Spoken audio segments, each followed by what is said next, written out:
आज हम द्वितीय विश्व युद्ध के कारणों का अध्ययन करेंगे कि द्वितीय विश्व युद्ध किन कारणों से शुरू हुआ। 11 नवंबर 1918 को प्रथम महायुद्ध समाप्त हुआ और उसके बाद संसार में शांति स्थापित करने के लिए राष्ट्र संघ की स्थापना हुई, लेकिन उसे समुचित जो शक्तिशाली राष्ट्र थे उनका सहयोग नहीं मिल पाया और कुछ ऐसी बातें हुई कि लगभग 20 वर्ष बाद संसार को एक दूसरा विश्व युद्ध देखना पड़ा। इस दूसरे विश्व युद्ध की जो पृष्ठभूमि है वो प्रथम विश्व युद्ध के समय से ही तैयार हो गई थी। प्रथम विश्व युद्ध के समय की गई संधियां कुछ हद तक इस युद्ध के लिए जिम्मेदार थी। इस महायुद्ध के जो कारण हैं वो निम्न प्रकार से हैं। पहला जो कारण है वो वर्साई की संधि की कठोर व अपमानजनक शर्तें। प्रथम विश्व युद्ध के बाद वर्साई की संधि की गई जर्मनी के साथ और उस संधि के अंदर जर्मनी के साथ कठोर शर्तें लगाएगी, कुछ अपमानजनक शर्तें लगाएगी। उसे वर्साई की अपमानजनक संधि पर हस्ताक्षर करने पड़े। संधि को लेकर जर्मनी के प्रतिनिधियों व जनता में भारी असंतोष तथा रोष था। क्लीमेंसो एवं उसके सहयोगी यानी फ्रांस का जो शासक था और उसके जो सहयोगी राष्ट्र थे, उन्होंने प्रतिशोध, स्वार्थ एवं भविष्य की सुरक्षा की चिंता से अभिभूत होकर ऐसी व्यवस्था का निर्माण किया जिससे जर्मनी कभी सिर न उठा सके। कहने का अर्थ है, इस संधि के अंदर जर्मनी के लिए इतनी कठोर शर्तें रखी गई कि जर्मनी का इतना विनाश हो जाए, जर्मनी को इतना नुकसान हो जाए कि भविष्य के अंदर वह दोबारा अपनी ताकत न बढ़ा सके और उनके सामने खड़ा न हो सके। जर्मनी का प्रदेश, उसका भूभाग, कृषि, पशु, उसके कल कारखाने, सब कुछ उससे छीन लिया गया। जो खनिज के क्षेत्र थे, जो उपजाऊ प्रदेश थे, वो सारे के सारे जर्मनी से छीन लिए गए और क्षतिपूर्ति के नाम पर एक कोरे चेक पर हस्ताक्षर करने के लिए उसे बाध्य किया गया। लेकिन जर्मनी जैसा स्वाभिमानी राष्ट्र ऐसे दमनात्मक व अपमान की शर्तों को लंबे समय तक बर्दाश्त नहीं कर सकता था और अवसर मिलते ही उसने इस प्रतिशोध का बदला लेने के लिए मित्र राष्ट्रों के खिलाफ हथियार उठा लिए। फाल्स ने कहा है कि द्वितीय विश्व युद्ध प्रतिशोधात्मक युद्ध था। कहने का अर्थ है, जो वर्साई की संधि थी प्रथम विश्व युद्ध के बाद में जर्मनी के साथ की गई थी, ये एक प्रतिशोधात्मक संधि थी। इस संधि में जर्मनी को इतना कमज़ोर कर दिया गया या इतना कमज़ोर करने का प्रयास किया गया कि वो दोबारा से सिर न उठा सके। लेकिन जर्मनी को जैसे ही मौका मिला उसने फिर से शस्त्रीकरण किया, अपना औद्योगिकीकरण किया और मित्र राष्ट्रों के सामने खड़ा हो गया। दूसरा जो कारण है वो है तानाशाहों का उत्कर्ष। प्रथम विश्व युद्ध के बाद पराजित राष्ट्रों में लोकतांत्रिक शासन व्यवस्था ने निराश किया। जर्मनी में वाइमर गणराज्य कमज़ोर साबित हुआ। वर्साई की संधि पर हस्ताक्षर से जनता में असंतोष पनपने लगा। जनता के असंतोष व राष्ट्रीय भावना का लाभ उठाकर हिटलर सत्ता तक पहुंच गया। शीघ्र हिटलर ने आक्रामक रुख अपनाया और 1935 में राष्ट्रसंघ की सदस्यता त्याग दी और सशस्त्रीकरण की घोषणा कर दी। 1938 में ऑस्ट्रिया को अधिग्रहण किया और चेकोस्लोवाकिया का अंग भंग कर दिया।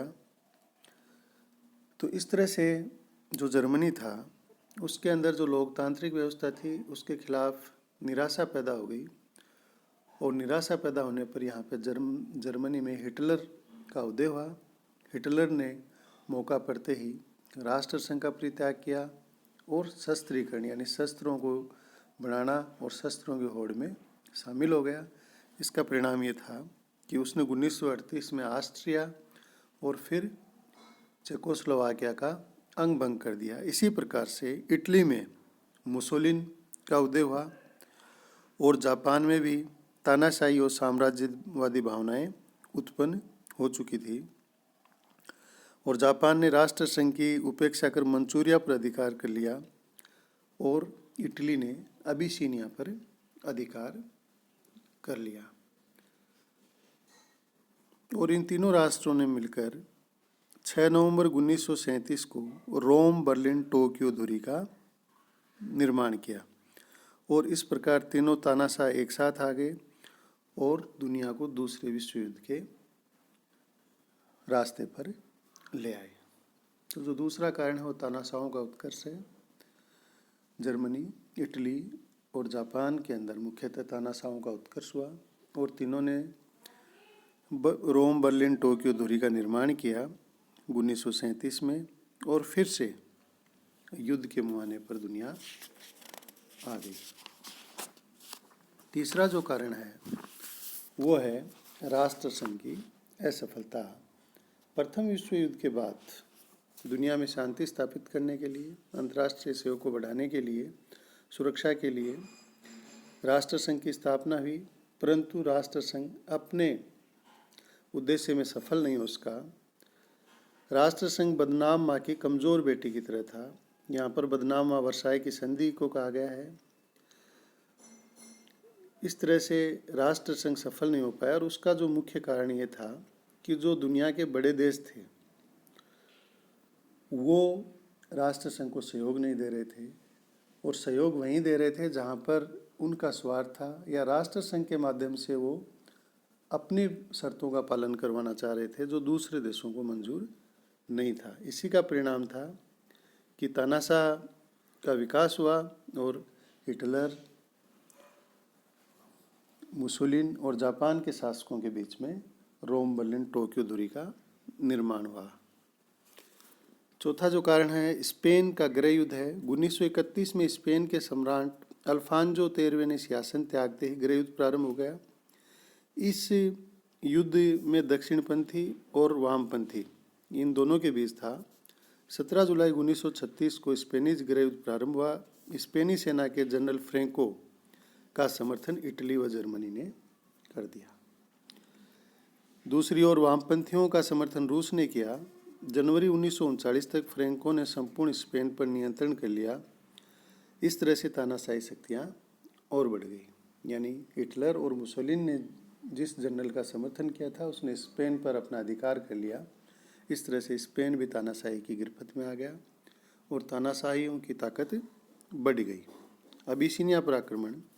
मुसोलिन ने 2 अक्टूबर 1935 को अबिसीनिया पर आक्रमण कर दिया और इथोपिया की अपील पर राष्ट्र संघ ने 7 अक्टूबर 1935 को इटली को आक्रांता घोषित कर दिया।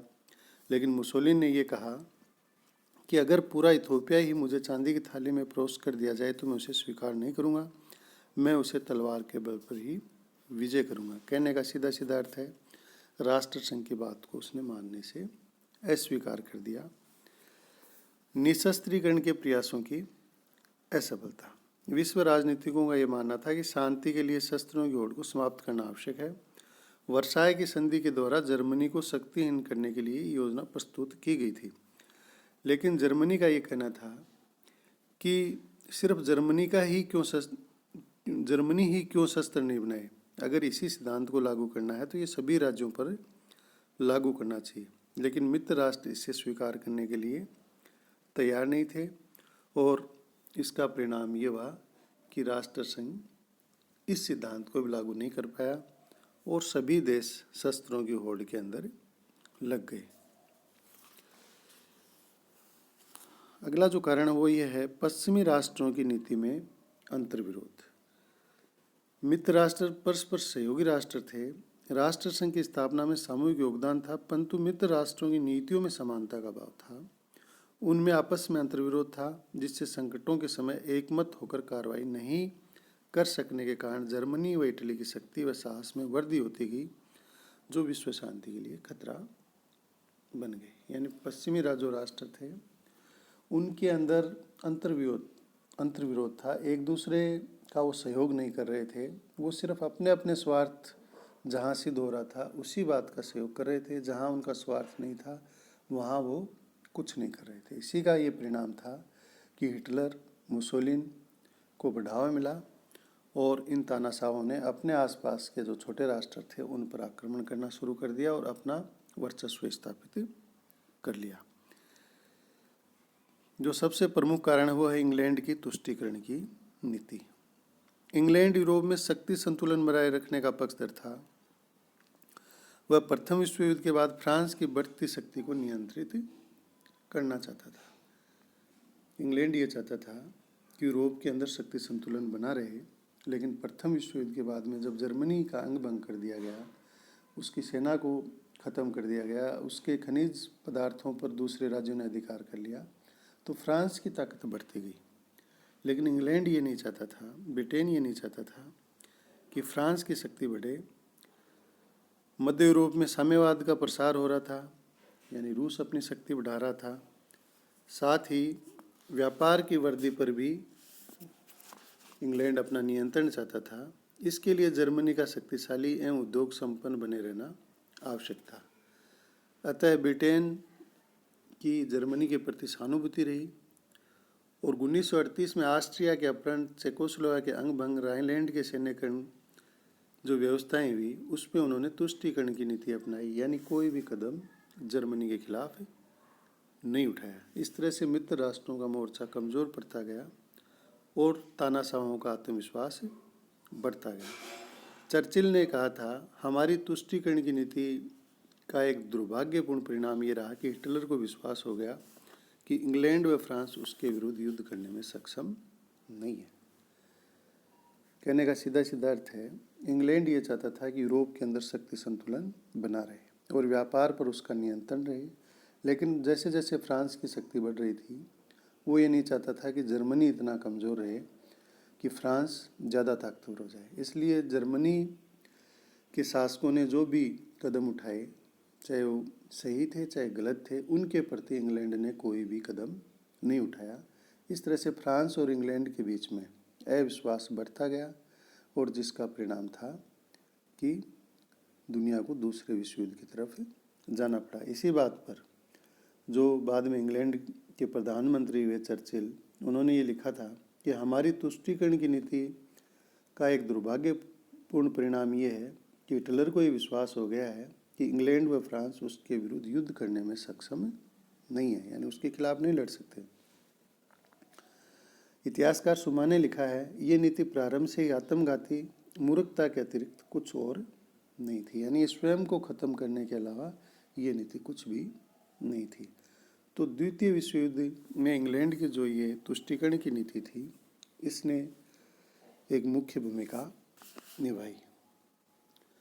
उग्र राष्ट्रवाद की भावना, प्रथम विश्व युद्ध की जो शुरुआत थी वो भी उग्र राष्ट्रवाद के कारण हुई थी और जो दूसरे विश्व युद्ध की शुरुआत है उसमें भी उग्र राष्ट्रवाद ने मुख्य भूमिका निभाई। हिटलर के उदय में भी राष्ट्रवाद ने भूमिका निभाई, मुसोलिन के उदय में भी राष्ट्रवाद की भूमिका थी। इसी प्रकार अन्य देशों में जो तानाशाहों का उदय हुआ उसमें भी राष्ट्रवाद की भावना थी। 1930 में जो आर्थिक मंदी आई उसने भी राष्ट्र हित को सर्वोपरि रखा और देशों के अंदर राष्ट्रवाद की भावना उत्पन्न हुई और ये राष्ट्रवाद की भावना ही थी जिसके कारण राष्ट्र संघ भी असफल रहा और फिर से दुनिया युद्ध के मुहाने पर आ गई। दो प्रतिद्वंदी गुटों का उदय।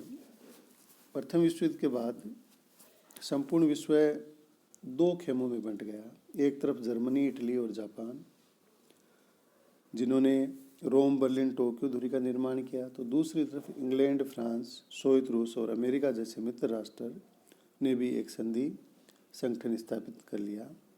इस प्रकार फिर से दो संगठन बन गए, दो गुट बन गए और दोनों युद्ध भूमि में आमने सामने हो गए। युद्ध का तात्कालिक कारण। उपयुक्त कारणों से अंतर्राष्ट्रीय रंगमंच पर बारूद का महल खड़ा हो चुका था। अब एक चिंगारी लगाने की आवश्यकता थी और ये कार्य हिटलर ने पोलैंड पर आक्रमण करके संपन्न किया। 1 सितंबर 1939 को पोलैंड पर हिटलर ने अचानक आक्रमण कर दिया और 3 सितंबर को ब्रिटेन व फ्रांस द्वारा चेतावनी देने पर भी युद्ध बंद नहीं किया गया। फलस्वरूप ब्रिटेन व फ्रांस ने जर्मनी के विरुद्ध युद्ध की घोषणा कर दी और इस प्रकार से जर्मनी द्वारा पोलैंड पर 1 सितंबर 1939 को आक्रमण से द्वितीय विश्व युद्ध की शुरुआत हो गई। तो ये मुख्य कारण थे जिनके कारण द्वितीय विश्व युद्ध शुरू हुआ।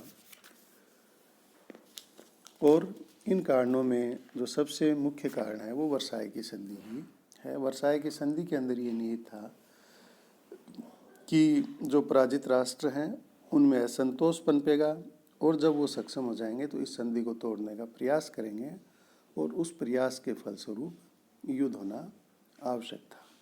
दूसरा जो मुख्य कारण आता है वो इंग्लैंड की नीति आती है। इंग्लैंड ने शक्ति संतुलन बनाए रखने के लिए, व्यापार अपने पक्ष में बनाए रखने के लिए और फ्रांस शक्तिशाली न हो जाए, इसलिए हिटलर और अन्य तानाशाहों के प्रति नरम रवैया अपनाया और उस नरम रवैये का हिटलर, मुसोलिन और जापान जैसे राष्ट्रों ने फायदा उठाया और दुनिया फिर से दूसरे विश्व युद्ध तक चली गई। धन्यवाद।